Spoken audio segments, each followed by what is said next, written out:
Okay, so this is a Hess cycle. It's just a little bit different because usually you'd be trying to find out the delta H for the equation going across the top, whereas this time we're going to find something about one of the sides.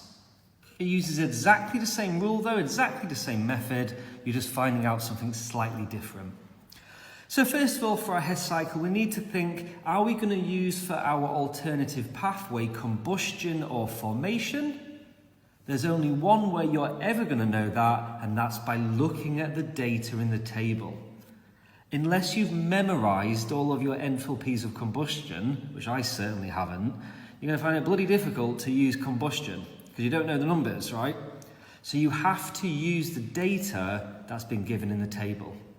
Now, we have been given the enthalpies of formation, so our alternative pathway will be using formation, which is to go from the elements to the molecules.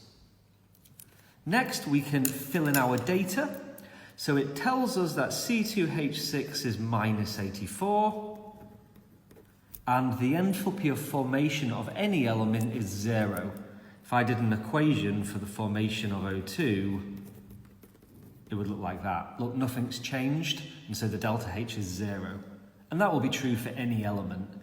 So as we're using formation to cheat, to do our alternative pathway, and I know that because that's the data in the table, we can ignore any elements.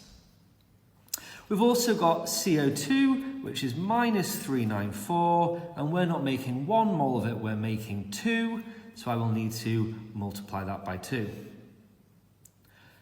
In addition, to get from here to here, we have 3 times our enthalpy of formation of H2O, which is what we're trying to find. So putting it into a Hess cycle, which starts here and ends there, because that's part of the arrow we're trying to find, our alternative pathway will go like that. Remember Hess's law, it has to start and end in the same place.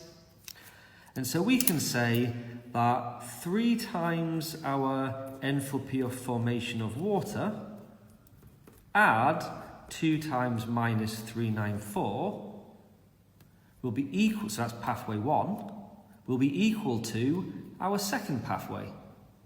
And our second pathway, we're going with the arrow, so minus 84, with the arrow, minus 1560. Rearranging, we're going to have enthalpy of formation of H2O. So I'm going to, as this was added to this side, I minus it to the other. So that's minus 84, minus 1560, minus 2 times minus 394. That would have left me with 3 enthalpy of formations. I then, to get rid of the 3, divide the whole thing by 3. You should end up with minus 2.85 times 10 to the 2.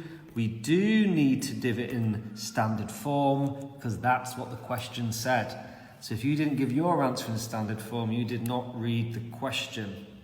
It also said to do it to 3 significant figures, so that's why I've rounded mine. So again, read those questions.